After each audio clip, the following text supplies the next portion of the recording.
এখানে ঘু কোয়ালিটির হচ্ছে 5 পিস মাদি আছে আর কি। এগুলো একদম ছোট ছোট মাথার। এই যে 2টা মাদি, খুবই চমৎকার 2টা মাদি। যে রানিং মাঝখানে একটা মাদি আছে, এটাও হচ্ছে একটা মাদি। তারপরে এখানে সামনে 2টা মাদি আছে, আরো একটা মাদি আছে।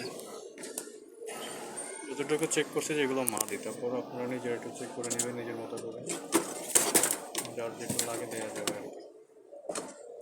খুবই চমৎকার মাদিগুলো, সবগুলো হচ্ছে রানিং। এর আগে তার ডিম বাচ্চা করছে অনেকবার। খুবই চমৎকার। টোটাল 5টা আছে আর কি।